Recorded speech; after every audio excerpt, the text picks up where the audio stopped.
प्रातः क्लास चल रहा था 14 अप्रैल 1968 रविवार को 8वें पेज की पहली दूसरी लाइन में बात चल रही थी। गीता का भगवान कौन, ये चित्र उनको दिखाओ तो ये पढ़ें कि गीता का भगवान जो शास्त्रों में लिखा हुआ है कृष्ण बच्चा, और वो कृष्ण बच्चा तो मंदिरों में बच्चे के रूप में ही दिखाया जाता है। वो गीता का भगवान कैसे हो सकता? गीता पति भगवान, गीता माता का पति भगवान छोटा बच्चा। अब देखो कितना फर्क हो जाता है। राम को तो मंदिरों में बड़ा दिखाते हैं और कृष्ण को बच्चे के रूप में दिखाते हैं। तो शिव निराकार अगर प्रवेश करेंगे तो किस में प्रवेश करेंगे गीता ज्ञान सुनाने के लिए? है बच्चा में प्रवेश करेंगे क्या? है नहीं, तो फर्क हुआ ना। फिर उनको समझा तो सकेंगे ना। जैसे नेहरू की ये बायोग्राफी में कोई उनके बच्चे का नाम थोड़े ही डाला जाएगा।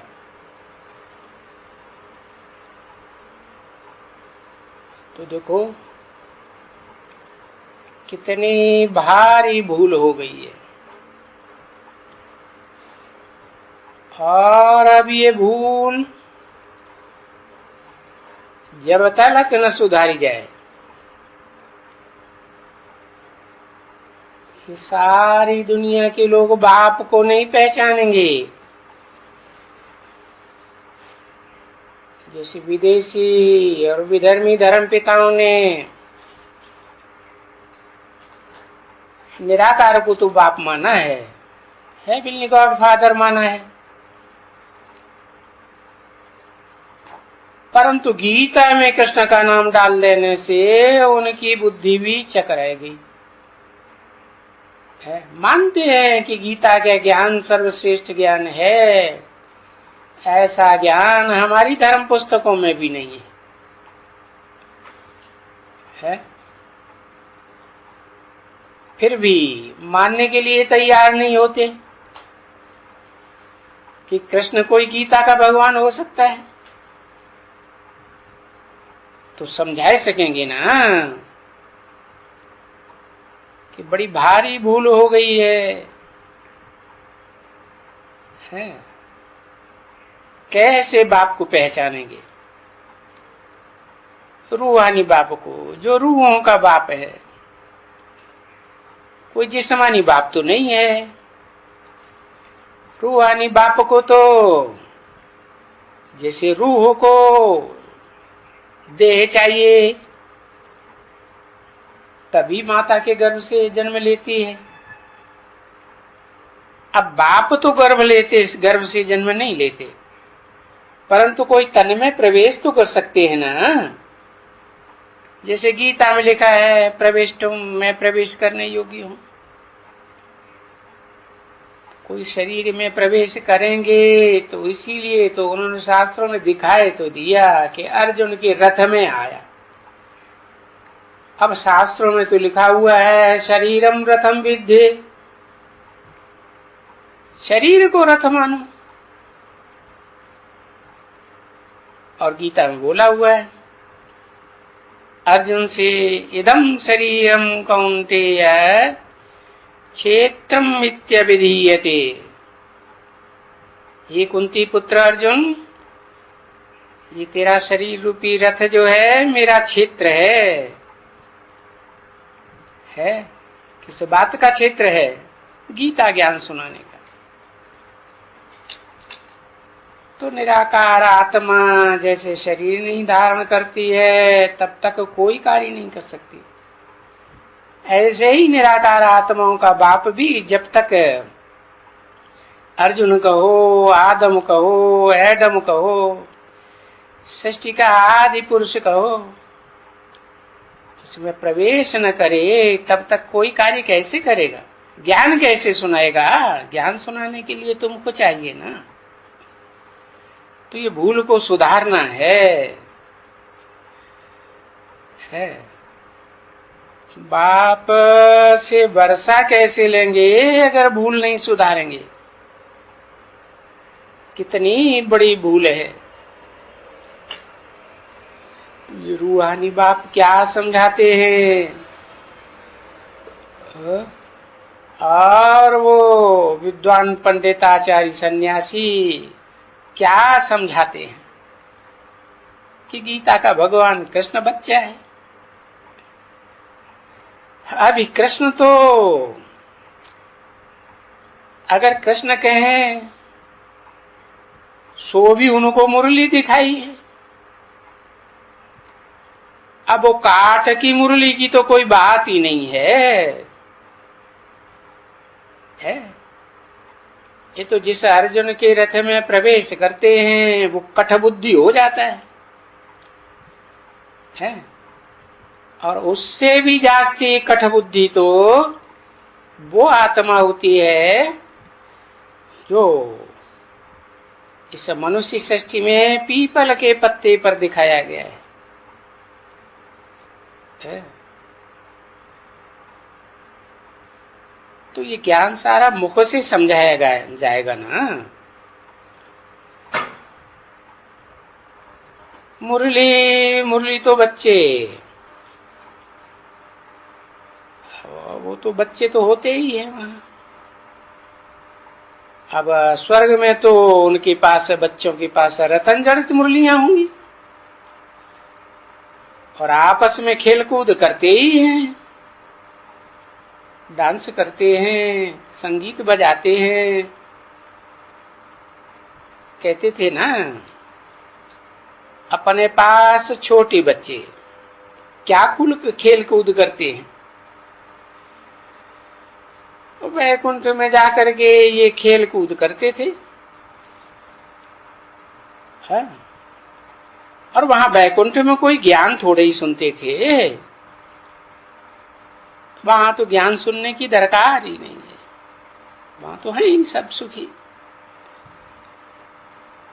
है। अब ज्ञान तो सुनते थे जहां अज्ञानी होते हैं, दुखी होते हैं। कब होते हैं दुखी? जब बहुत जन्म बीते जाते हैं तो बहुत ही दुखी होते हैं। तब बाप समझाते हैं, बहुत गई थोड़ी रही, थोड़ी की भी थोड़ी रही।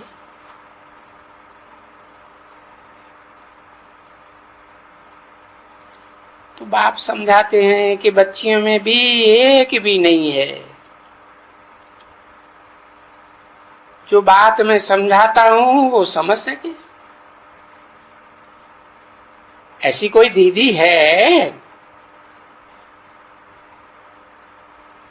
उन दीदियों में से जो बाहर बैठ करके जो ध्यान में जाती थी, रास करती थी, है? पास में आती थी, है? और बस यही उनको ध्यान रहती थी, है? कितना श्रृंगार करके खड़ी रहती थी, है ना? वो दृष्टि दे करके वहां से वो बस वहीं देखते देखते रास करती करते वो स्वर्ग चली जाती थी। अभी देखो उन सब में एक भी नहीं है। बहुत भक्ति की,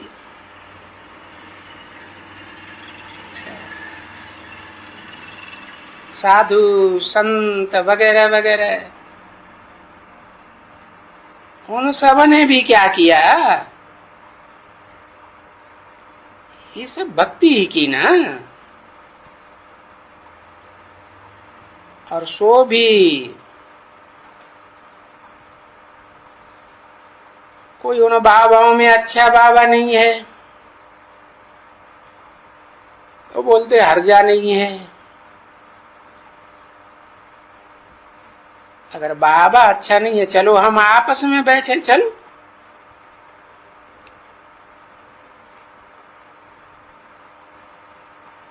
और ये भी अगर बाबा नहीं है तो बैठते बैठते सभी ध्यान में चली जाती थी, खेलती रहती थी, बिना बाबा के ही खेलती रहती थी, और हम तो देखते थे। समझा ना? तो ये वंडर है ना बच्ची। इसमें कोई कहे कि इसको इसने जादू लगाया, फलाना किया। अरे नहीं, वो तो आप ही अपन को जादू लगाते हैं। ध्यान में जाते हैं, मगन हो जाते हैं। भक्तों को तो ध्यान दीदार होता ही रहता है ना। बहुत भक्ति करते हैं तो ध्यान में जाते जाते दीदार हो जाते हैं। तो ये सब वंडर था ना बच्ची। और ये सब बातें तुम शायद भूल गई हो। है नीचे सुपर बाजार में, वो नीचे थोड़ा पार्क था, उसमें जाकर के बैठ जाती थी और एक दो को देखते देखते सारा चक्कर में है, चक्कर में खेलती रहती थी, आंखें बंद, फिर भी घूमती रहती थी और चक्कर लगाती रहती थी। और किसी ने कहा झाड़ के पत्ते पत्ते से पूछती थी। हाँ, बहुत खेल करती थी। हाँ, ये मिला सबको। कोई कृष्ण की तो लीला नहीं थी ना। ना, ये सभी बाप आते हैं तो कशिश कैसे होती है। अब ये लीला वीला की तो कोई बात है ही नहीं, बात ही नहीं कहते। अरे काहे की लीला, काहे की ये सब बातें, कुछ भी नहीं।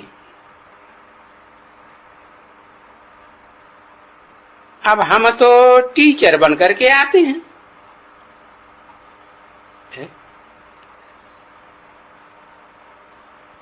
हम क्यों कह दिया?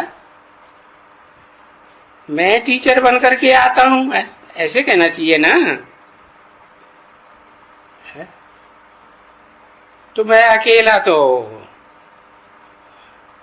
निराकारी आत्मा, मैं अकेले कैसे आऊंगा? तो प्रवेश करके आता हूं, और जिसमें प्रवेश करता हूं उसको भी कहता हूं अपन को निराकारी आत्मा समझो।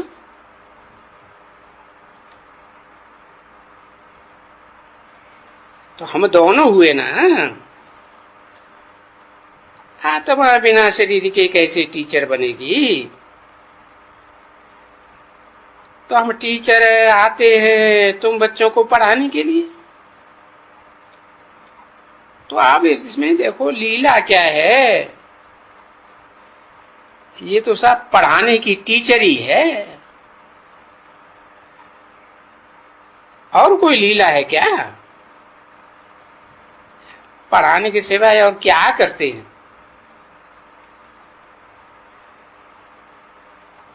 जैसे बुड्ढा है तैसे बुड्ढा है। और बाबा आते हैं इस रथ में, या कहें कि बाप आते हैं,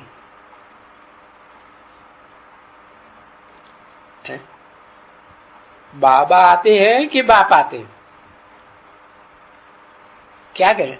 हाँ, क्योंकि मुकर्रर रथ में तो मुकर्रर रथ में सदा काल प्रवेश ही रहते हैं ना, तो उसके बगैर तो नहीं आवेंगे। तो बताते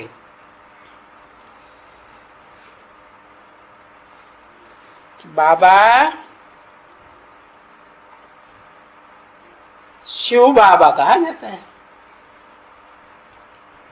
तब कहा जाता है जब शरीर में मुकर्रर रथ में प्रवेश करते हैं तो बाबा, नहीं तो आत्माओं का बाप कहेंगे ना। बाबा तो तब कहेंगे जब है कोई बाप का बाप बने, और मेरे तो सब बच्चे हैं, तो मैं आता हूं, आत्मा रूपी बच्चे हैं, इसमें बाबा बनने की बात ही नहीं। मैं तो सिर्फ आत्माओं का बाप हूं। साकार में बाबा, नाना, चाचा, काका, ताऊ होते हैं। तो इस रथ में बैठ करके तुमको ये सारा ज्ञान देता हूं। नहीं तो ये सारा ज्ञान तुम बच्चों ने कहां से सीखा? हाँ, भक्ति मार्ग में गुरु तो बहुत किए, सो आगे भी मैंने समझाया था कि अभी ये कोई एक को थोड़े ही समझाते हैं, है? और मैं तो आता हूं पहले एक को समझाता हूं। देखो शास्त्रों में भी दिखाया हुआ है, यादव, कौरव, पांडव, ये सेनाएं खड़ी हुई थी ना सारी, है? समझाया किसको? है? अर्जुन के रथ में बैठ करके समझाया ना। तो अभी ये गुरु गोसाइयों को मारो गोली, ये तो देखो चित्र कुछ बनाते हैं और समझाते हैं कुछ, ये कुछ भी नहीं समझा सकेंगे। इन सब को छोड़ो। इसलिए देखो गीता में कहा है सर्वधर्मान परित्यज्य, सब धर्मों को छोड़ो। तो सब धर्म तो कलयुग के अंत में ही होते हैं ना, कि द्वापर में होते हैं, है? कलयुग के अंत में होते हैं। जब सब धर्म इकट्ठे होते हैं तो सब धर्म गुरु भी इकट्ठे हो जाते होंगे, है ना? हाँ, तो अभी ये गुरु गोसाइयों को गोली मार दो तो ये सब भक्ति मार्ग के गुरु हैं, अंधश्रद्धा सिखलाने वाले हैं भक्ति मार्ग की। और एक नहीं है, अनेक अनेक गुरु। और यहाँ तो बच्चे तुम जान गए हो कि ज्ञान तो एक से आता है, अज्ञान अनेकों गुरुओं से आता है। वो तो भक्ति मार्ग की बात है। तो एक गुरु सदगुरु है, बाकी सब गुरु है, गाते भी हैं, है? एक सदगुरु निराकार अकाल मूर्त, सिखों में गाते हैं ना। तो जब एक सदगुरु है तो बाकी गुरु क्या हो गए? एक सत्य बाकी झूठे। तो सदगति दाता तो एक ही होता है, बाकी तो सब दुर्गति दाता। अच्छा, मीठी मीठी सिकिल दे रूहानी बच्चों प्रति, रूहानी बाप का और दादा का। दादा को रूहानी क्यों नहीं कहते? है? है? अरे कहते हैं ना दुनिया में बड़ी दादागिरी दिखाता है, तो देवान होगा तभी दादागिरी दिखाएगा ना, है ना। तो इनको रूहानी दादा नहीं कहते, बाप को कहते हैं रूहानी बाप। और रूहानी बाप का याद प्यार, दादा के लिए सिर्फ कह देते हैं दादा का याद प्यार और गुड मॉर्निंग। रूहानी बच्चों के प्रति रूहानी बाप की नमस्ते। देखो ये भी अंतर हो गया, दादा नमस्ते नहीं करते, सर झुकाएंगे नमन करेंगे, अहंकार है तो नमन कैसे करेंगे, देह का अहंकार होता है ना। बाप की नमस्ते, तो ये रूहानी बाप है, इनको तो देह है ही नहीं जो देह अहंकार आवे, तो ये नमस्ते करते हैं। कहते हैं बच्चे मैं तुम बच्चों का ओबीडेंट सर्वेंट बन करके आता हूं। तो सर्वेंट को तो झुक के रहना पड़े ना, है कि छाती तान के रहना पड़े, है? कैसे रहना पड़े? अरे कहते भी हैं, देखो भक्ति मार्ग में भी कहते हैं, सबते सेवक धर्म कठोरा, सेवा भी करो और उल्टी पलटी मालिक की बातें भी सुनो। अच्छा, ओम शांति।